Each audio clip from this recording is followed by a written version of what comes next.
Hello, hello, my friends. Amanda here. And today I'm doing a delayed but very special episode to celebrate my 6 years alcohol free. It actually occurred on January 1st, but because there have been so many amazing friends of mine releasing books over the past few weeks of January, I wanted to make sure to give their episodes priority and celebrate my 6 years alcohol free by sharing six pieces of wisdom and six lessons I've learned in those 6 years today. And so I also just wanted to say thank you so much for being here. This last 6 years has been a journey, an incredible journey of opening myself up to possibility and sharing lessons, not knowing where this would go.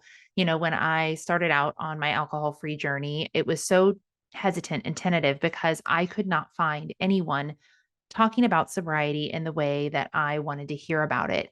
And that was really important to me because I wanted to see myself in another in order to really believe it was possible to live an amazing alcohol free life. And because I couldn't find that, I chose to be brave and start talking about it myself. And how was I to know what a wild and wonderful journey that would be and how that would bring me to a place where I get to share my lessons and share my life and share some of these magnificent things with you every day and every week.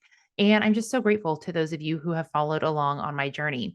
And I'm also so excited to share some of these lessons that I've learned and collected over the past 6 years and just really reflect on my time as an alcohol free individual with you because I know that some of you need to hear or be reminded of these lessons. And some of you are really going to, I think, find yourself blossoming into experiencing these lessons yourself if you haven't already. So, again, thank you so much for being here and supporting me. I had no way of knowing all those years ago when I started sharing about this journey that it would turn into a career for me and it would turn into a platform for me to help other people grow. And I'm just so grateful. I'm so grateful to have you here. And with that, let's go ahead and kick into it. Here are the six lessons I've learned in 6 years alcohol free. The first of which is probably the most important, which is you don't need to have a problem with alcohol for alcohol to be a problem in your life. You probably heard me share some of these lessons that have kind of become catchphrases in my world before. But this was such an important lesson because I hesitated to change my relationship with alcohol, specifically because I didn't fit into the box that we stereotypically use to categorize people who are changing their relationship with alcohol or people who are abstaining from alcohol. And that box was recovery, alcoholism, addiction. And while I have such reverence for anyone who is experiencing um, those checking those boxes, it also was so limiting to me because I didn't fit into those boxes. I didn't feel it was permissible or possible or necessary for me to take the step to abstain from alcohol, even though I felt it calling at me in my heart. And I reiterate this time and time again because I know so many of you need to hear it, whether you are starting out on your path or you are months or years in and maybe starting to flirt with the idea of maybe bringing alcohol back into the picture, which is fine.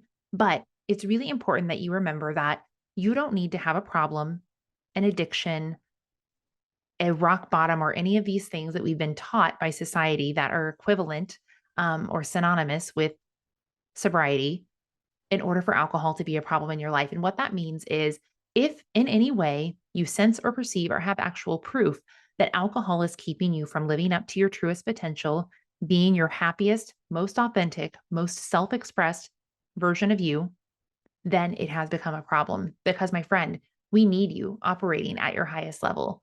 We deserve that from you, and you deserve that from yourself. We crave that level of authenticity and vulnerability and self expression that you could get to as a drinker. But for most of the people who kind of orbit in my world, your relationship with alcohol has diluted your persona, diluted your sparkle, diluted who you are meant to be. And you have used it as a crutch. You have used it as an anesthetic and you've used it as a way to keep yourself small. And you are meant to shine. And I need you. I want you to hear that. I want you to remember that every time you think about, oh, well, it isn't that bad. My relationship with alcohol isn't that bad. I'm not checking those boxes. Well, are you checking the boxes that you want to check in life? Just because you're not checking the negative gloom and doom boxes that you've set out, is your life that good? And yeah, your life might be great, But actually, I'm going to take that back. Your life might be good enough, but it might not be great. And you deserve for it to be great. You deserve for it to be great. That is your birthright. And I have a feeling that if you have stumbled upon this podcast, if you have found your way into my world, that you're settling for good enough and you're made for more than that. You are meant to be the fullest expression of your potential, and alcohol, even if it is not a problem, it can be creating problems in your life. So, lesson number one is you don't need to have a problem with alcohol for alcohol to be a problem in your life. And it is a brave and wondrous thing for you to explore the curiosity you have about abstaining, breaking up with alcohol, changing that relationship. And I'm so proud of you. And I'm so glad you're here. The second lesson I learned about alcohol is that alcohol probably isn't your problem, but it is most likely an ineffective solution. This is something I adapted from a little tidbit Glennon Doyle gave in her acclaimed book, Untamed. And it is just so interesting how we can make alcohol our ineffective solution for problems big and small. Typically, we use it as a social lubricant. So it becomes our ineffective solution to having some sort of perceived social inadequacy or some very real social anxiety. But alcohol doesn't make us better at any of those things. It simply takes away our inhibitions for a moment. If it actually made us better, then we'd be able to perform better without it eventually. And because we cling to it as this social lubricant, we know that's not so. And so it becomes our ineffective solution for social anxieties and shortcomings, perceived shortcomings, and also for emotional. It also becomes an emotional crutch or a band aid. It becomes something that we turn to when we don't feel quite yet equipped to deal with an emotion or a feeling or a way of being or a life circumstance that exists and will continue to exist regardless of how much we drink. We cannot drink away our problems. Usually what happens is we drink and we forget about them for a short period of time. But if you're anything like me and most of my clients, they come back with a roar. They either come back that very same day and you end up being the drunk person who is crying, or they come back the next day, which is almost worse, or sometimes both. They'll come back the night of and the day after with this and terrible anxiety, this feeling that life is happening to you, that you are the victim, that things can and won't change, this feeling of hopelessness, and just this overwhelming sense of ick. That's the best way that I can describe it. And I don't think I even need to describe it because I know that you've experienced it. So ultimately, though, alcohol is almost always our solution for an emotional shortcoming, because even those social experiences that I explained, those are still emotional vulnerabilities. Those are still places where our self-esteem is low, and that's an emotional issue. And so, if we're always using alcohol or we're frequently using alcohol as our ineffective solution, we don't give ourselves the opportunity to find real solutions. And so we stay on this hamster wheel of feeling inadequate, feeling unable, feeling just like we don't know how to feel our feelings. And there's a wonderful book by Nathaniel Branden called The Six Pillars of Self-Esteem. And in it, he documents that there are two really important factors in self-esteem. And one is the belief that you have the ability to handle whatever life throws at you. And when you drink to solve your problems or to deal with emotions, it demonstrates to your subconscious that you, in fact, do not have what it takes to deal with whatever life throws at you. And so every time you drink, you're damaging your confidence. You are voting against yourself, and that doesn't feel good. That is not good for you. And I just want to encourage you that aside from any sort of psychological diagnoses that I want you to take very seriously, if you have, the emotions that you have in your body that you are capable of feeling are there for a reason. And that's because you have what it takes to feel them and experience them. And depending upon where you are on your spiritual journey, I don't go for spiritual bypassing, like everything happens for a reason.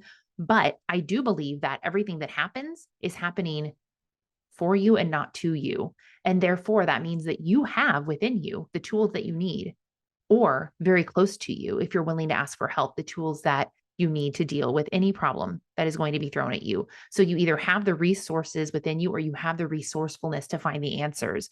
And when we check out, numb out, dull down the edges of life, with alcohol, we tell ourselves that that's not true.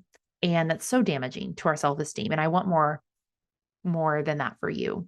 And I know that a better life is available for you, a life where you are showing up and handling things with ease and grace.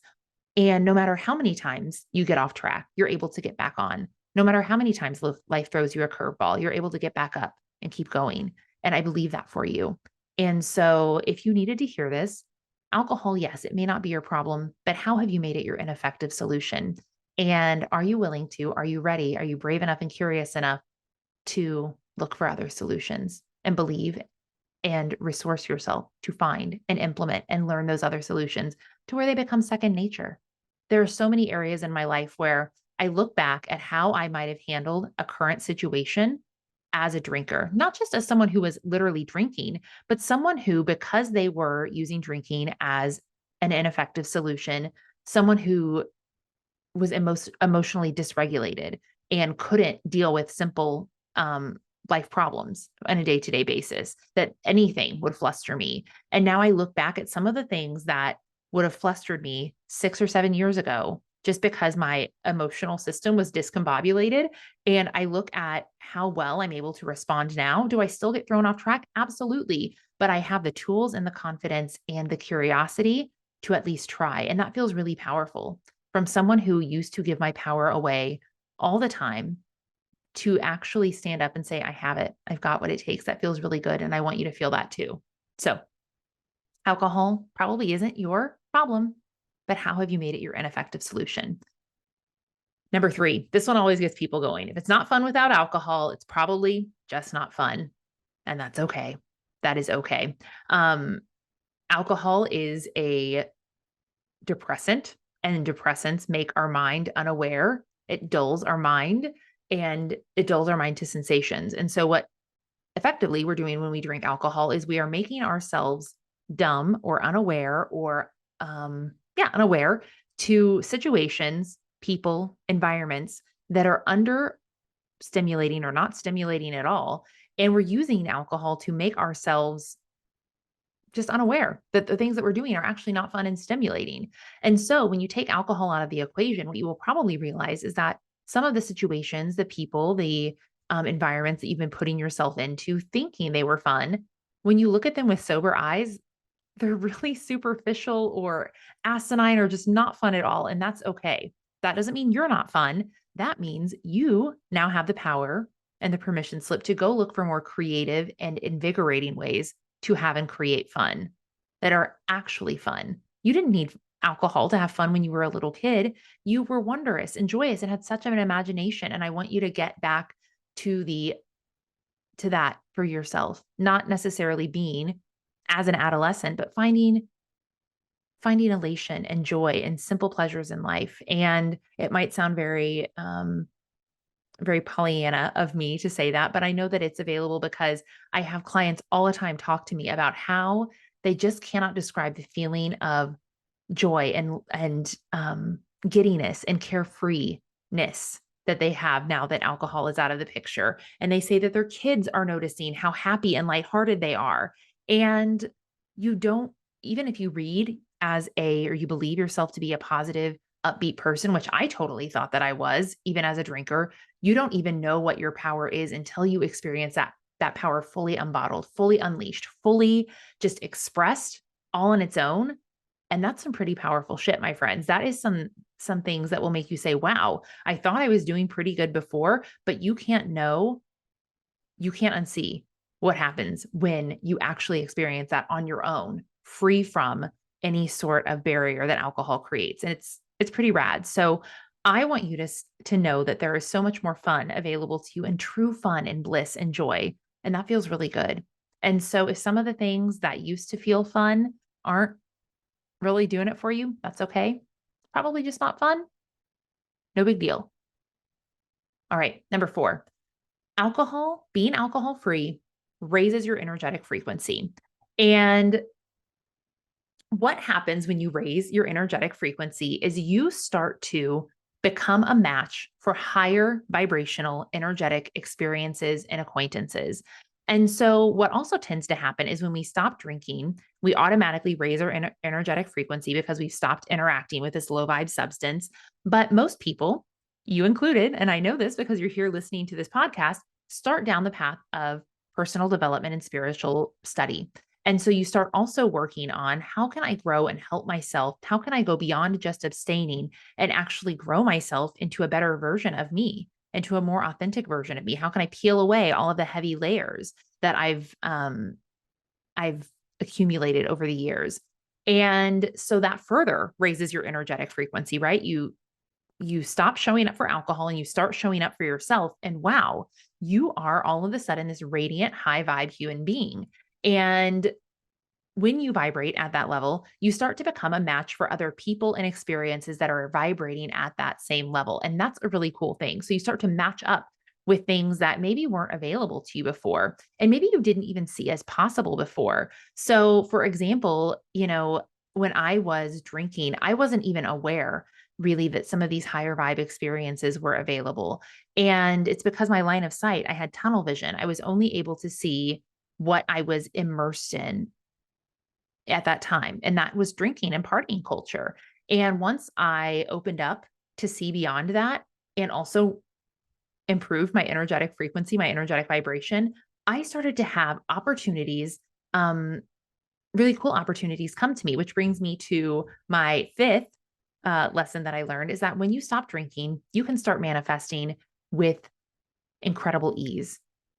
And this is such a find in my life as someone who used to feel like I had to work so hard, and I am a hard worker, but that I had to claw and grasp and really just hustle to get everything that I wanted in life. And sometimes it took a long time. It took a lot longer than I wanted it to, that's for sure. And now as someone who doesn't drink, who has a spiritual practice, who has increased and improved my energetic vibration, I find that most of the things that I desire come to me with relative ease. That doesn't mean I don't have to work for them, but they come faster and easier than I could have ever imagined. And it doesn't feel like it feels like I worked for them, like I earned them, but that I didn't have to scratch and claw for them like I was before. And that's a really good feeling. It's really amazing to see things pop in to your world that you've been wanting for some time and working towards. And I truly believe I can truly relate back so many of the miracles that have happened into my life and so many of the manifestations that have come forward to my decision to quit drinking, because every decision thereafter was kind of anchored on the decision to quit drinking. It's what made everything else possible, and opened up space. So when you stop drinking, you start manifesting. And that's also because you do create a lot of space in your life. When you start to kind of take out the junk, the stuff that isn't really helping you, you make room for new, more amazing things to come in. And that's not saying that the people or the experiences in your life as a drinker or right now, wherever you're at right now, are bad, wrong, or evil. It just means that you have available to you the ability to attract whatever it is that you desire. And that doesn't mean you have to ditch people or quit your job or whatever, but it could mean some of those things. And as you make space for bigger things in your life, you're going to become a magnet for that which you desire.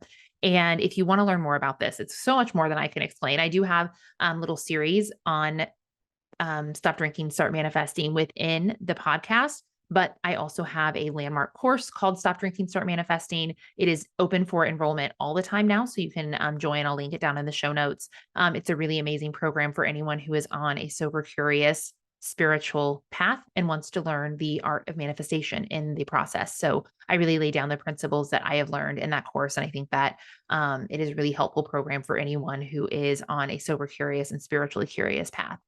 So now we've come to lesson number 6 that I learned in 6 years alcohol free.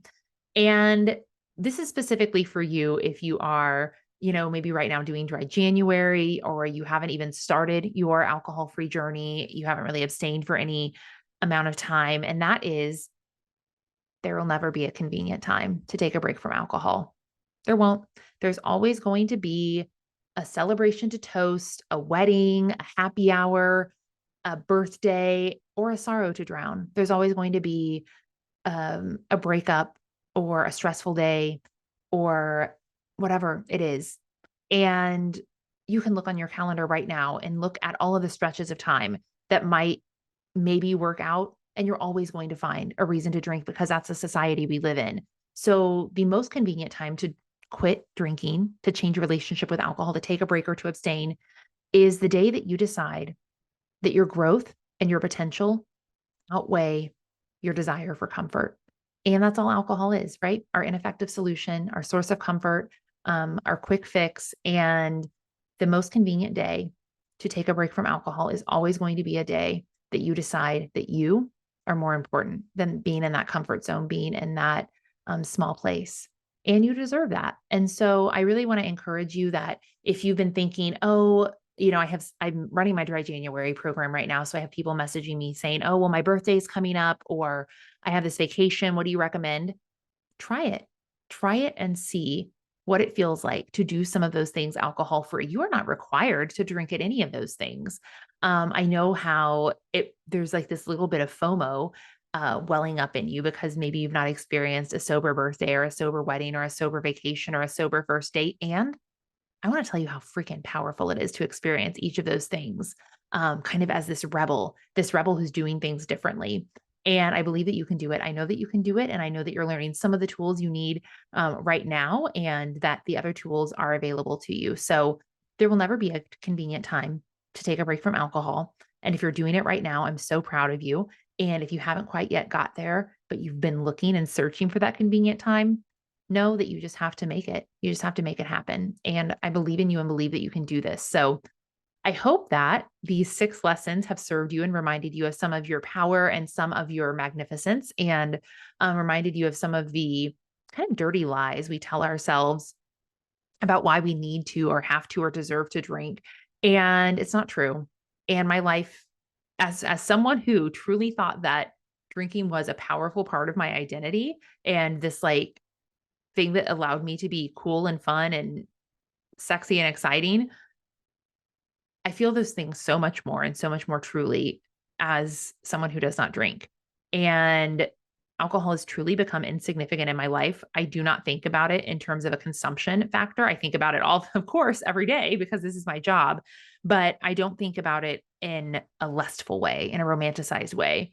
And that's a really cool place to get to. And I know that you can get there too. So if you are on this path, or because you are on this path, I should say, I just want to encourage you to keep these lessons in mind, keep them close to your heart, um, and keep going, keep doing what you do because these lessons you will start to feel them potently in your life as you continue down this path. So I am so grateful again that you are here and hope that I will see you here on the show or on Instagram. Please tag and screenshot this episode and share it if something resonated with you, or just let me know, drop me a DM. I love to hear from you. I love to hear your reflections.